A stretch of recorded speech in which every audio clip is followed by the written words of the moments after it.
Ann Arbor, Michigan, late 1960s. College students once hitchhiked freely, strolled campus without fear, and left dorm doors unlocked.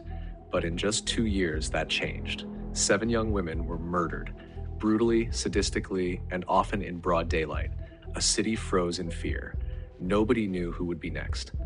This is the story of the Michigan murders and the man later unmasked as the co-ed killer. On July 9, 1967, 19-year-old Mary Flessar, an EMU student, vanished while out for a walk. A month later, her decomposed body was discovered near an abandoned farmhouse. She had been stabbed more than 30 times, her feet severed, fingers missing. But the story grew even stranger.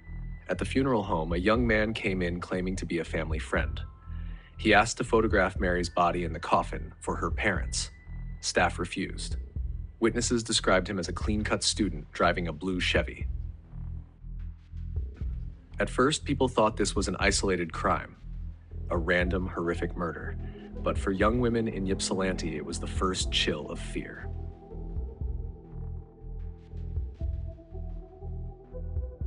Almost a year later, 20-year-old Joan Schell, a student, vanished after hitchhiking to Ann Arbor. Her body was discovered 5 days later, stabbed nearly 50 times.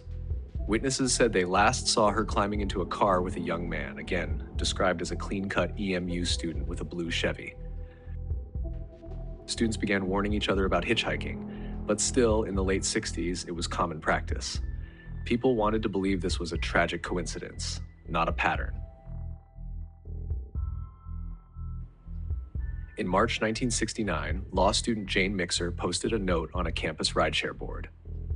Days later, her body was found in a cemetery. She had been shot twice in the head, a stocking tied around her neck, and a copy of Catch-22 placed beside her. Police wondered if this was even the same killer. The method, gunshot, staging, unusual items, was so different. Some believed there might be a copycat. Others whispered about cult involvement, since the staging seemed ritualistic. By now, fear was spreading. Students at the University of Michigan began forming buddy systems, refusing to walk alone at night. 2 weeks later, 16-year-old Marilyn Skelton, a high school student, was found in a lover's lane. She had been tortured, beaten, whipped, and sexually assaulted with a tree branch. Police called it the most sadistic crime they had ever seen. Panic skyrocketed. For the first time, students began buying knives, mace, and locks. Women no longer went out after dark. Just weeks later, 13-year-old Dawn Basom was abducted walking home from a friend's house. Her body was found strangled, stabbed, and slashed.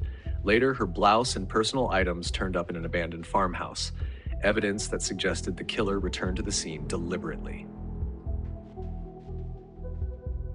The press began calling him the co-ed killer. Police wondered if he lived locally, maybe even blending in as a student. Some speculated it could be more than one person, since the level of violence varied from victim to victim.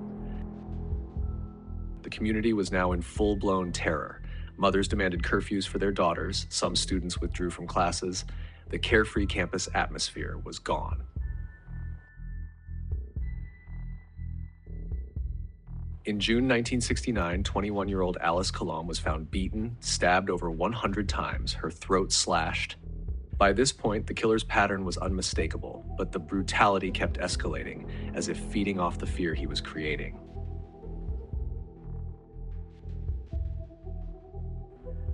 The final victim was 18-year-old Karen Sue Baineman, abducted after a shopping trip downtown in July 1969.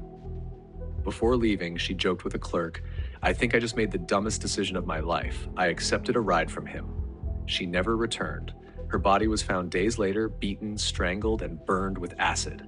Forensic evidence tied her directly to one man, John Norman Collins, a 22-year-old EMU student. Collins was clean-cut, charming, and studying to be a teacher. He lived near many victims and drove the same blue Chevy multiple witnesses described. Evidence from his uncle's basement tied him to Baineman's murder. Theories before his capture.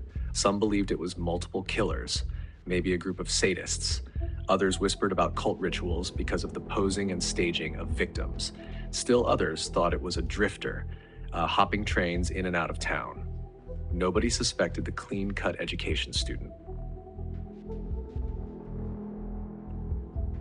Collins was tried only for the murder of Karen Baineman. He was convicted in August 1970 and sentenced to life without parole. Authorities believe he killed at least 7 women in Michigan and possibly more, including a teenager in California.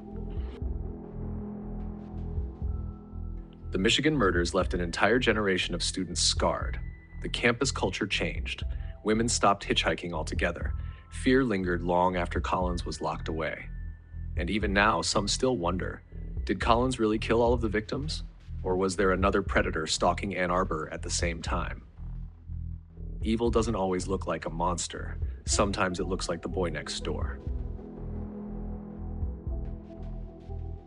And that's it for this case. The Michigan murders still haunt the college towns of Ann Arbor and Ypsilanti to this day, and questions remain about whether John Norman Collins acted alone. If you found this story chilling, make sure to subscribe for more. I'll be covering mysterious crimes from across the country and maybe even one from your city. Thanks for watching, and I'll see you in the next one.